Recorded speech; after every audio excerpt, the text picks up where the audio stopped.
Voilà, monsieur Gilles Vincent. C'est ça, c'est simplement. Alors, Julien, vous êtes heureux? Ben, on est forcément heureux, oui. Mais alors, on va quand même attendre le 11 avril, la décision, cette date butoir où effectivement, ben, on attend qu'il n'y ait aucun arrêté qui paraisse au journal officiel. Là, oui, on pourra créer victoire et enterrer définitivement ce permis Rhône-Maritime. Voilà. Après, ce qu'il faut vraiment se rendre compte, c'est qu'il y a 3 mois de cela, on apprenait tous l'existence de ce permis. On tombait vraiment de haut. Nous, on a appris ça à l'automne dernier. On a créé les premiers collectifs en janvier. Et là où je pense vraiment applaudir, c'est tous ces gens, tous ces bénévoles qui, en apprenant ce permis, se sont appropriés ce combat et ont commencé à tracter, à organiser des réunions et ont fait en sorte que cette journée soit une réussite et que ce permis, aujourd'hui, on puisse le mettre à la poubelle. Vraiment bravo. Alors, avant de continuer sur ce permis, je voulais juste vous donner quelques nouvelles de Brégançon. Alors, ils sont évidemment, avec le Mistral, ils n'ont pas pu faire ce qu'ils voulaient. Le cordon sanitaire de protection de la marée noire, de la République d'une marée noire, a été fait, mais alors vraiment très symboliquement par quelques bateaux. En revanche, ils ont réussi à faire une chaîne humaine de 1500 personnes sur la plage. C'est une grande réussite. Voilà, donc les 2 mois qu'on vient de passer, extrêmement intenses pour préparer ces événements, sincèrement, voilà, on voit que ça paye et que finalement, quand on se mobilise, l'avenir nous appartient encore. On arrive à faire tomber des permis de ce type-là. Je crois qu'il faut bien se rendre compte pour comprendre la réaction qu'il y a pu y avoir depuis 2 mois, toute opacité qu'il y a eu derrière ces permis. Parce que, rendez-vous compte, ces permis-là, le premier qui a été accordé, ça date d'il y a 10 ans, en 2002. Les premières organisations qui ont eu l'information de ce permis, c'était en 2010. Les élus locaux, les directeurs des parcs naturels n'en avaient pas connaissance avant ça. C'est quand même assez incroyable. En 10 ans, qu'est-ce qui s'est passé? On a eu un permis attribué en 2002 à une société anglaise qui a pris fin en 2005. Mais l'arrêté suivant date de 2006, un an après, octobre 2006. Pendant ce temps, la prospection sismique a continué. Donc on peut se demander complètement sous quel droit cette prospection a continué. Est-ce qu'elle était légale? Ensuite, au niveau... après ça, donc l'arrêt de 2006 a permis la mutation à une autre entreprise anglaise qui s'appelle Melrose. Comment dire, en 2010, le permis devait s'arrêter donc en 2010. Toujours est-il qu'en 2011, il était encore... en 2011, ce permis, on le retrouve sur les cartes de forage en 3e période d'exploration. Et donc en fait, il aurait été prolongé. En mars 2011, la société Melrose demande la mutation à une société qui partage les parts du capital, qui s'appelle Noble Energy, qui est basée au Texas, qui est une société spécialisée dans le forage en eau profonde.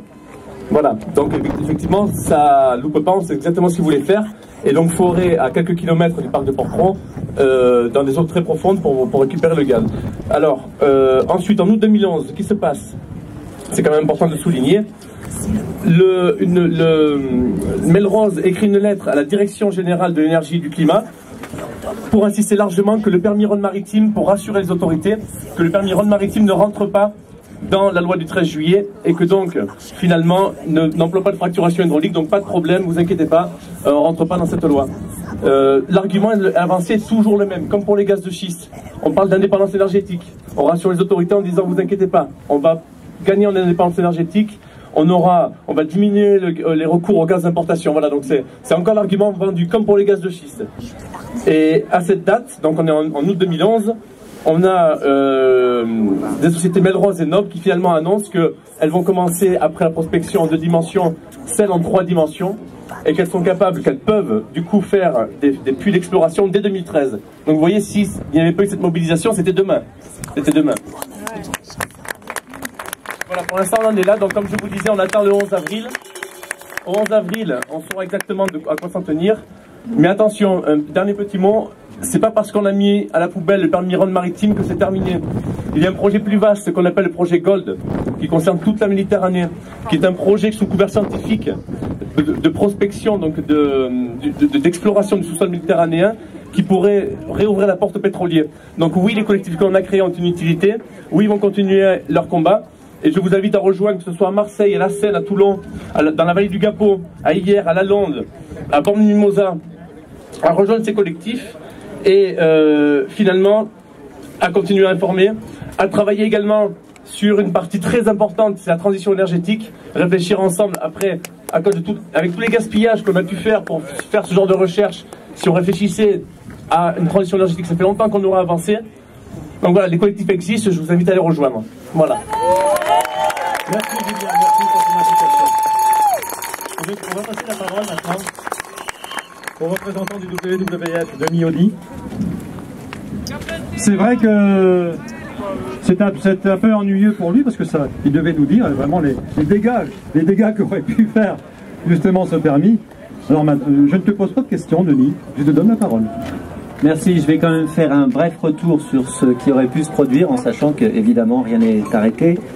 Une première question, est-ce que l'endroit est bien choisi? Il faut savoir que pour la Méditerranée métropolitaine, et y compris la Corse d'ailleurs, vous êtes de toute façon par le jeu des courants à proximité immédiate d'une zone protégée, qu'il s'agisse du parc national des Calanques, qui bientôt devrait être créé, du parc national de Porquerolles, du parc naturel marin du golfe du Lion et d'une vingtaine d'autres, y compris des lieux particulièrement importants et protégés de la Corse. Il n'y a pas d'endroit. D'accord, il n'y a pas d'endroit. Vous m'expliquerez après. Ensuite, la deuxième chose, est-ce qu'on peut forer sans risque? Évidemment non, je prêche des convaincus, personne ne peut garantir que à partir de 1500 mètres de profondeur et en descendant plusieurs milliers de profondeur sous la surface et sous le sol, on peut forer sans risque. Il est évident et l'actualité nous l'a démontré à maintes reprises. Troisième question, quels sont les impacts potentiels de ce type de forage? Ils sont de plusieurs ordres. D'abord la prospection, qui est un impact lourd, qui fait du bruit. Et vous savez que nous avons ici une zone particulièrement riche pour les cétacés, donc c'est un impact important pour tous les cétacés qui vivent dans la Méditerranée, et ils sont nombreux, et en particulier dans la zone du sanctuaire Pélagos, qui est censé être un endroit où ils sont tranquilles et à l'abri.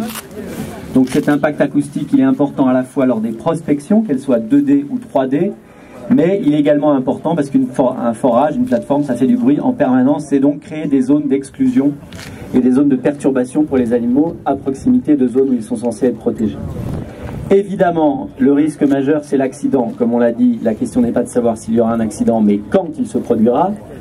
Vous vous rendez bien compte que dans une mer comme la Méditerranée, c'est évidemment toute l'industrie touristique qui sera ruinée si nous avons un accident, et le fait qu'il s'agisse de gaz n'est pas vraiment une garantie puisque généralement gaz et pétrole sont mélangés. La vie même qui est La question de l'indépendance énergétique, je crois que on partage tous la même opinion, que engager des milliards pour rechercher un produit qui est de toute façon voué à s'éteindre n'est pas la meilleure façon d'être indépendant au plan énergétique.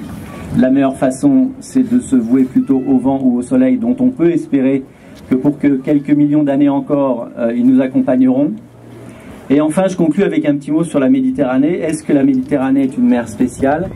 Oui, la Méditerranée est une mer spéciale. C'est une mer fermée. C'est une mer qui évapore plus qu'elle ne reçoit des pluies et de fleuves, qui dépend de l'Atlantique. C'est une mer où l'eau qui rentre de l'Atlantique met un siècle avant d'être échangée avec l'Atlantique, d'être renouvelée. Donc oui, c'est une mer où se concentre à la fois 1% des surfaces des océans, mais 30% du trafic maritime, 35% du trafic pétrolier et 30% du tourisme. À un moment donné, il faudra choisir. On sait aujourd'hui qu'il y a entre 70 000 et 400 000 tonnes de pétrole qui sont déversées chaque année par les rejets illicites du trafic maritime. Ajoutez-y les projets ou les rejets opérationnels parce qu'il y en aura des plateformes et vous comprendrez qu'il faudra choisir entre tourisme ou trafic pétrolier ou recherche pétrolière. Sachez pour finir que la Méditerranée est aujourd'hui le fruit de l'objet de nombreux intérêts. Il y avait récemment une réunion des parties de la Convention de Barcelone qui régit le droit de l'environnement sur la Méditerranée. On devait y désigner des zones protégées de haute mer. Tous les États ont réservé leur avis en attendant le résultat des prospections. Chypre a demandé à ce qu'une ASPIM, une aire spécialement protégée d'intérêt méditerranéen, déjà existantes soient retirées pour pouvoir exploiter un gisement qui est la plus grande découverte de gaz de ces dernières années au large d'Israël, qui représente 1 an de production annuelle mondiale, qui assurerait l'indépendance pour 35 ans à Israël. Il y a des projets en Égypte, il y a des projets en Tunisie, il y a des projets en Algérie, il y a des projets au large de la Catalogne, il y a des projets partout. Donc c'est un tout début. Effectivement, je crois que maintenant, si nous devons avoir un combat, c'est celui de la Méditerranée, et que la Méditerranée soit épargnée par ces recherches. Et en même temps, j'adresse un salut, et je pense à nos amis guyanais qui, eux aussi, sont confrontés à des projets comme cela, dans des zones également à très forte biodiversité.